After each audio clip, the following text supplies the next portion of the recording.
Pagkaluto ko ng kikiam ay agad ko itong dinala sa sala. Wala doon si Randy. Ang sabi ni paring Jimmy ay lumabas daw saglit para bumili ng yelo. Inabot ko sa kanya ang plato na may lamang kikiam. Hindi ko alam kung anong pumasok sa isip ko at naisip kong biruin ito. O pare, ayan na ang paborito mong kikiam. Tuhugin mo na sabay ngiti dito. Bahagya pa nitong hinaplos ang kamay ko na ikinabuhay muli. Nang pagnanasa ko, alam kong nagets agad ni pare. Ang biro ko, maya-maya ay bumalik na ang asawa ko. Bumalik ako sa kusina at itinuloy ko na ang pagluluto. Matapos magluto ay nagpaalam na ako na sa kanila. Ang sabi ko ay matutulog na ako. Huwag masyado magpakalasing ha, paalala ko pa sa asawa ko. Mahina lang uminom si Randy at alam kong mauna itong malasing kesa kay kumpare. Higit 2 oras na akong nakahiga sa kwarto pero hindi ako makatulog. Iniisip ko si paring Jimmy. Namimiss ko. Ang ginagawa nito, sumilip ako upang i-check ang magkumpare. Pansin ko na tila balasing na si Randy at halos makatulog na ito sa sofa. Pero itong si paring Jimmy ay gising na gising pa. Lumabas ako para akayin na si Randy sa kwarto. Pare, mukhang lasing na ang kumpare mo. Ayain ko na sa kwarto. Oo nga mare. Mahina lang talaga uminom tong si paring Randy. Ginising ko si Randy ngunit ayaw na magising nito. Halos mapahiga na ito sa mahabang sofa.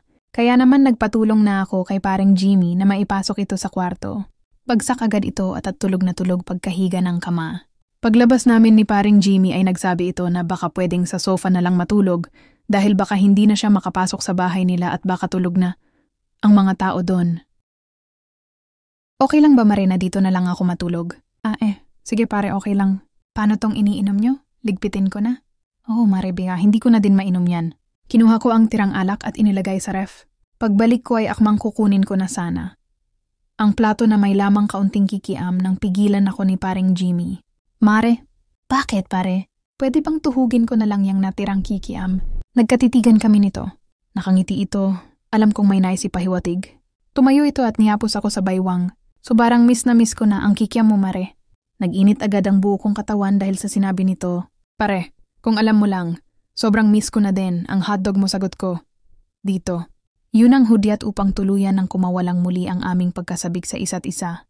Wala mong sabi-sabihin ay naglapat muli ang mga sabik naming mga labi. Bagamat amoy alak ang hininga nito ay, hindi ko pa din maaring itangi na masarap humalik si paring Jimmy. Ilang minuto kaming naghalikan, nagyakapan at nagdamahan. Hanggang sa akmang huhubaran na ako nito nang pigilan ko siya. Parewag dito baka magising ang mga anak ko at umihi. Makikita tayo nun. Alam kong hindi agad magigising si Randy, pero ang panganay ko na anak ay magigising. Minsan yun at nagbabanyo. Madadaanan niya ang sala namin papunta sa banyo. Hinatak ko si pare papunta sa kusina na nasa bandang likuran. Nang bahay, pagdating doon ay muling naghinang ang aming mga sabik na labi. Pigil na pigil ang mga halinghing ko. Nais kong tumili at himiyaw lalo nang marating na niya ang paborito niyang kikiam. Ilang minuto niyang sinisid iyon bago muling tumayo at tuluyang tuhugin. Halos mawala ang ulirat ko sa ginagawa ni paring Jimmy. Hindi ko na naisip na nasa loob kami. Nang bahay at ang asawa ko ay nasa silid lang namin. Nasa kasarapan na kami at malapit. Nang marating ang tugatog. Nang bigla na lang may humatak kay paring Jimmy. Si Randy iyon. Isang malakas na suntok ang inabot ni kumpare sa asawa ko. Bagsak agad ito. Lumayas ka dito hayop ka bago patuluyang magdilm. Ang paningin ko, saad ni Randy kay paring Jimmy. Agad pinagdadampot ni paring Jimmy ang damit at nagtatakbo palabas ng bahay. Naiwan ako na nakaupo pa din sa lababo at si Randy na alam kong galit na galit. Sorry mahal. Sorry nadala lang ako.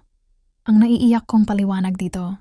Hindi na ito kumibo. Walang ni isang salita na binitiwan pa. Bumalik ito sa silid. Alam kong matindi ang galit nito pero hindi ako kayang saktan nito. Bumaba akong lababo at nagbihis sa kasinundan siya sa silid. Nadatnan ko ito na na-impake ng mga damit. Mahal please. Bigyan mo pa ako ng pagkakataon. Hindi ko na uulitin ang pagkakamali ko. Nagmamakaawa ako dito ngunit hindi ito kumikibo. Mapatos maimpake ang mga damit ay lumipat ito sa silid ng mga bata. Susunod sana ako pero pinigil ako nito. Huwag kang susunod. Diyan ka lang sa kwarto kung ayaw mong tuluyang mawala ako sa sarili ko at masaktan kita. Napaupo na lang ako sa kama at umiiyak. Mahigit 1 oras yata akong umiiyak sa kwarto nang maisipan kong puntahan ang silid ng mga anak namin. Nandun pa ang mga bata. Tulog na tulog at si Randy ay nakaupo lang sa lapag na kayuko at hawak. Ang ulo nito, Nais ko sanang pumasok at lapitan ito ngunit alam kong magagalit lang siya.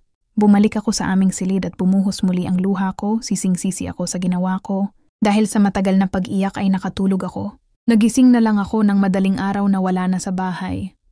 Ang pamilya ko, wala ang mga damit at gamit ng mga anak ko. May iniwan si Randy na sulat sa ibabaw ng kama. Huwag mo na kaming hanapin. Salamat sa lahat ng pinagsamahan natin. Iniwan ko na. Ang fishbowl cart para na ipagkakakitaan ka pa din. May iniwan din akong cash dyan para makapagsimula ka. Hayaan mo na kami ng mga bata. Huwag kang mag-alala at hinding-hindi ko sila pababayaan. Kumuho ang mundo ko sa nabasa ko. Nakonsensya ako. Galit ang nadarama ko sa aking sarili pero huli na ang lahat. Wala na ang asawa ko. Wala na din ang mga anak ko. Sira na ang pamilya ko. Magsisiman ako ay huli na ang lahat. Hindi ko alam kung saan sila hahanapin. Ulila na sa mga magulang si Randy. Nang makilala ko, at ang mga kamag-anak niya naman ay malalayo kaya hindi ko na nakilala. Nakablock na din ako sa lahat ng social media account. Ilang araw, ilang linggo, ilang buwan, hanggang umabot na ng taon. Niwala akong balita sa pamilya ko. Maging si paring Jimmy ay hindi na din nagparamdam. At kung sakali man ay hindi ko na siya pababalikin sa buhay ko. Hindi na din siya makakatuhog sa kikiam ko. Nagpatuloy ako mamuhay mag-isa. Ako na mismo ang nagtinda sa cart at hindi na ako kumuha ng taga-tinda. Palipat-lipat ako ng pwesto. Palipat-lipat ng lugar. Gamit ang food cart ko ay naglilipat-lipat ako. Ng bayan at nagtitinda na bag fishball, eggball at kikam. Umaasa na isang araw ay makikita kong muli ang asawa at mga anak ko.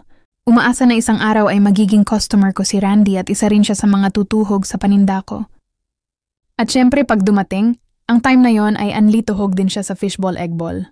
And siya na lang din ang patutuhugin ko sa tunay na kikiam ko.